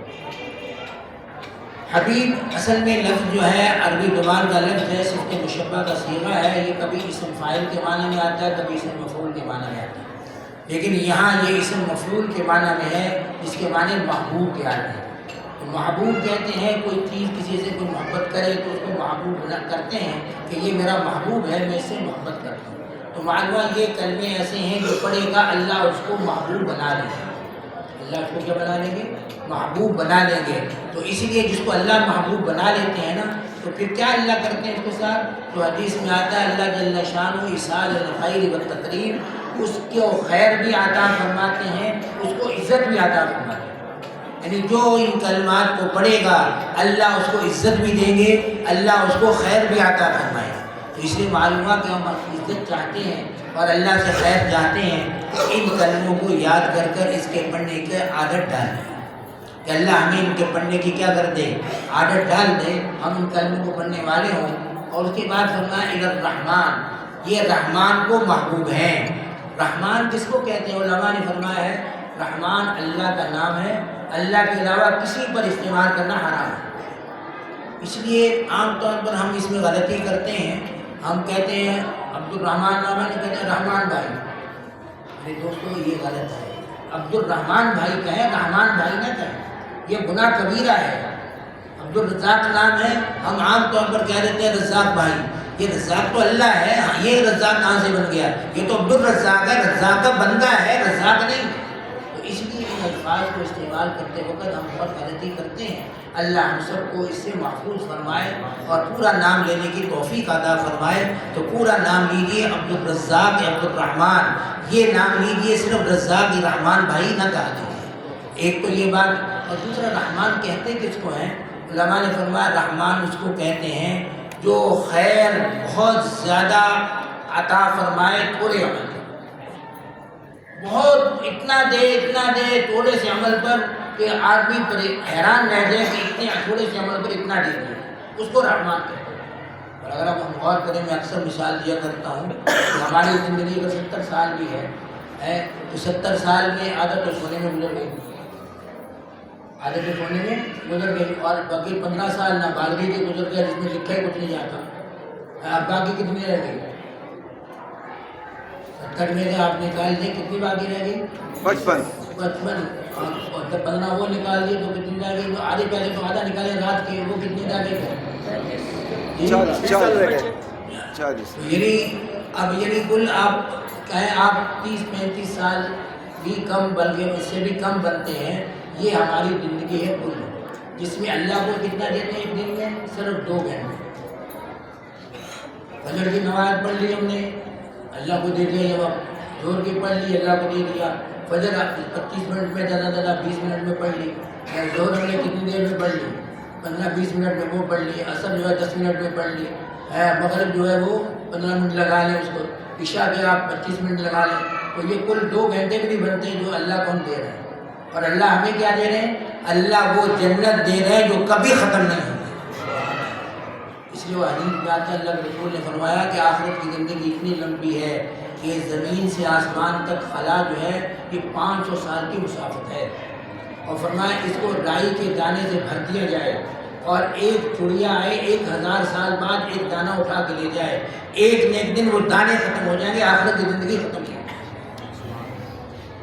اندازہ کیجیے کیا یہ 500 سال کی مسافت رائی کے دانے سے بھری جائے اور ایک چڑیا 1000 سال بعد آئے اور ایک دانہ اٹھا کے لے جائے، ایک نہ ایک دن یہ دانے ختم ہو جائیں گے، لیکن آخرت کی زندگی ختم نہیں ہوگی. تو آخرت زندگی اللہ ہمیں عطا فرمائیں گے تو کتنی بڑی زندگی عطا فرمائیں، کتنی بڑی خیر عطا فرمائیں، کیسی جنت عطا فرمائیں کہ جہاں جو ہے ہر چیز جو ہے شہد کی نہریں ہیں، دودھ کی نہریں ہیں، پانی کی نہریں ہیں، شراب طہور کی نہریں ہیں، جس میں سونے چاندی کے برتن ہیں. یعنی اتنی نعمتیں عطا فرمائیں اور پھر اپنا دیدار عطا فرمایا جس کی کوئی نعمت مقابلہ نہیں کر سکتی. اس لیے میرے دوستو الرحمن اسی کو کہتے ہیں کہ تھوڑے عمل پر بہت دے.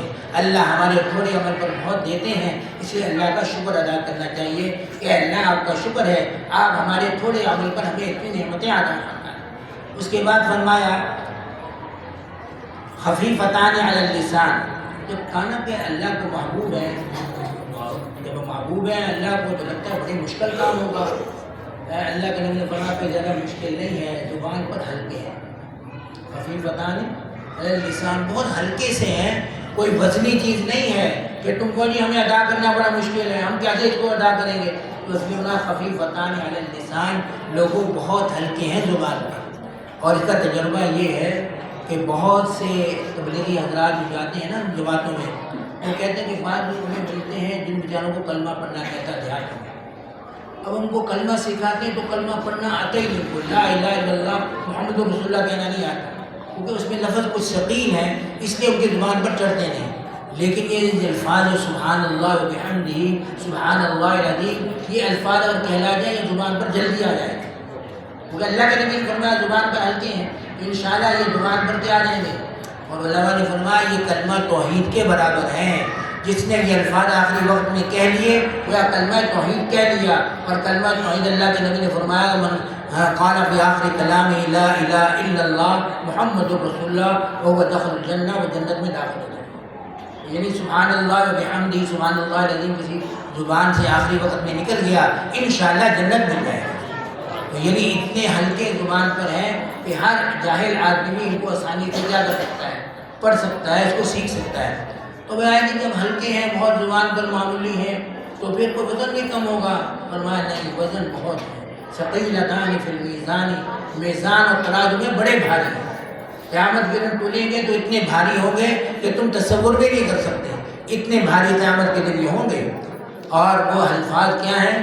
یہ خبر مقدم تھی، مبتدا مؤخر اب آیا ہے کہ وہ لوگ دل میں شوق پیدا ہوا کہ یہ کون سے جو رحمان کو بھی محبوب ہیں، زبان پر بھی ہلکے ہیں اور وزن میں بھی بھاری ہیں، تو وہ کون سے الفاظ ہیں؟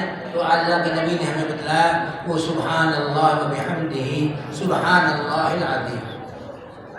یہ الفاظ ہیں جو بہت زیادہ اللہ کے ہاں وزن میں تلیں گے، اور ہے یہ صرف دو کلمے ہیں، سبحان اللہ و بحمدہ ایک کلمہ، سبحان اللہ العظیم دوسرا کلمہ۔ اس لیے حدیث میں آتا ہے، حضور صلی اللہ علیہ وسلم نے فرمایا کہ جس آدمی نے یہ الفاظ پڑھے جن میں فی یوم 100 مرۃ، دن میں 100 دفعہ اگر اس کے الفاظ کو پڑھا، حتت خطایا ہو، اس کی اللہ غلطیاں گناہ معاف کر دیں گے۔ وَإِن كَانَتْ مِثْلَ زَبَدِ الْبَحْرِ، اگرچہ سمندر کی جھاگ کے برابر، یعنی اگر سمندر کی جھاگ کے برابر بھی غلطیاں ہوں، جو دن میں 100 دفعہ ان کلمات کو کہتا ہے، اللہ اس کے گناہوں کو معاف فرما دے گا۔ اس لیے میرے دوستوں، دن میں ہر نماز کے ساتھ اگر 20 دفعہ بھی ہم کہیں نا تو 100 دفعہ بن جائے گا۔ اس لیے 3 دفعہ ابھی میرے ساتھ کہہ لیجیے، سبحان اللہ و بحمدہ سبحان اللہ العظیم، سبحان اللہ و بحمدہ سبحان اللہ العظیم، سبحان اللہ و بحمدہ سبحان اللہ العظیم۔ انشاءاللہ کل قیامت کو ہم دیکھیں گے اللہ ہمیں کتنا اجر عطا فرمائے۔ اللہ جل شانہ ہم سب کو ان کلمات کے پڑھنے کی توفیق عطا فرمائے، اللہ اپنی رضا اور محبت کا راستہ آسان فرمائے۔ اس لیے مختصر بات میں نے عرض کر دی ہے، اللہ ہم سب کو احادیث پر عمل کی بھی توفیق عطا فرمائے، اللہ کے ایک ایک نبی کو اپنی زندگی میں لانے کی توفیق عطا فرمائے، اللہ ہم سب کا خاتمہ ایمان پر فرمائے۔ وآخر دعوانا الحمدللہ رب العالمین۔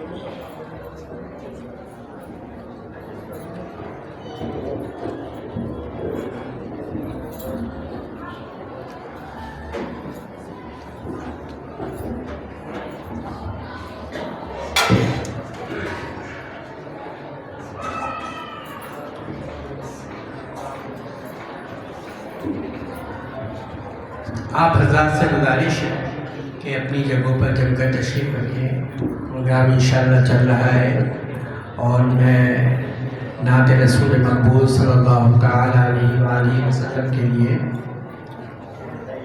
آپ مولانا شہباز صاحب کو دعوت دوں گا کہ وہ آئے اور نعت رسول مقبول صلی اللہ تعالیٰ علیہ وآلہ وسلم پیش فرمائیں۔ آپ حضرات سے گزارش ہے کہ اپنی جگہ اپنی نشستوں پر تشریف رکھیں، آپ لوگ آگے نہ بڑھیں، حضرت کو اطمینان سے جانے کے لیے راستہ فراہم فرمائیں۔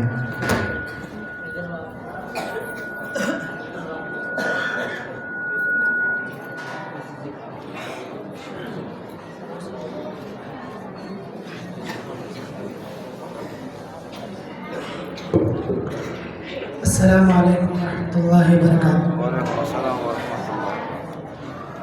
ایک بار پھر میں اللہ کا شکر ادا کرتا ہوں کہ استادوں کے کہنے پر آپ حضرات کے سامنے پھر ایک موقع ملا ہے۔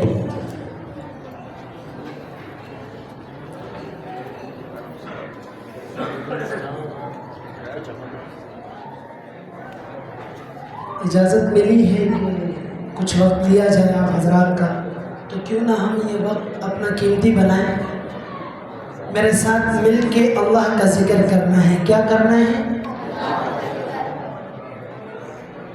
جیسے انعام بھائی نے فرمایا تھا کہ ہم آپ کو بیدار کرنے کے لیے آئے، تو بیدار تو کر چکے، لیکن اب اس کو برقرار رکھنا ہے، اس کو آپ ثبوت دیں گے نا انشاءاللہ اس کا کہہ دیں ایک بار باواز بلند سبحان اللہ. مل کے اللہ کا شکر ادا کرنا ہے. کیا کرنا ہے؟ اللہ کا شکر. اللہ تیرا شکر ہے, اللہ تیرا شکر ہے, اللہ تیرا شکر ہے, اللہ تیرا شکر ہے.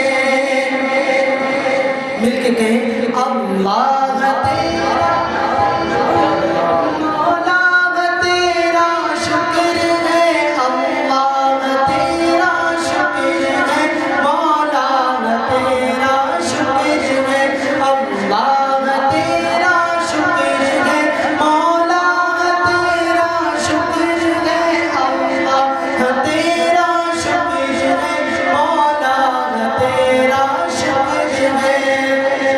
اور کس بات پہ شکر ہے؟ شکر ہے تو نے محبوب عطا کیا ہمیں, جس نے کلمہ پڑھا دیا. تو نے محبوب عطا کیا ہمیں, جس نے کلمہ پڑھا دیا. تو نے ہم پہ کتنا کرم کیا, ہمیں امتی جو بنا دیا. اللہ تیرا شکر ہے. دیکھیں میرے ساتھ دے, میں پڑھوں گا, نہیں تو پھر آپ کی مرضی, آپ اپنی طرف دیکھیں, ہم اپنی طرف دیکھیں. متوجہ ہو جائیں اس طرف. اللہ تیرا شکر ہے, مولا تیرا شکر ہے, اللہ تیرا شکر ہے, مولا تیرا شکر ہے. جس طرح بابرکت کلام ہے تو اللہ اس قرآن میں فرماتا ہے کہ قرآن میں ہم نے پڑھا ارشاد پاک ہے یہ تیرا. قرآن میں ہم نے پڑھا ارشاد پاک ہے یہ تیرا. کیا شکر جس نے ادا میرا, میں نے اتنا زیادہ اسے دیا. اللہ تیرا شکر ہے, مولا تیرا شکر ہے, اللہ تیرا شکر ہے, مولا تیرا شکر ہے, اللہ تیرا شکر ہے, مولا تیرا شکر ہے, اللہ تیرا شکر ہے, مولا تیرا شکر ہے. اور یہ عزت یہ رفعت تیرے ذکر سے ہی ملی مجھے. مولا عزت یہ رفعت تیرے ذکر سے ہی ملی مجھے.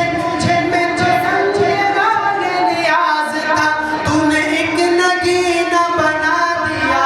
اللہ تیرا شکر ہے, مولا تیرا شکر ہے, اللہ تیرا شکر ہے, مولا تیرا شکر ہے, اللہ تیرا شکر ہے, مولا تیرا شکر ہے, اللہ تیرا شکر ہے, مولا تیرا شکر ہے. شاعر کہتا ہے کہ جس طرح بابرکت محفل ہے تو ظاہر سی بات ہے کہ اس میں فرشتوں کا تو نزول ہوگا. فرشتے بھی ہیں تو شاعر اس کو اپنے انداز میں کہتا ہے کہ آ گئے ہیں, آ گئے ہیں فرشتوں کی جرمٹ. دیکھیے میں نے کیا لکھ دیا ہے. آ گئے ہیں فرشتوں کی جرمٹ. دیکھیے میں نے کیا لکھ دیا ہے. آ گئے ہیں فرشتوں کی جرمٹ. دیکھیے میں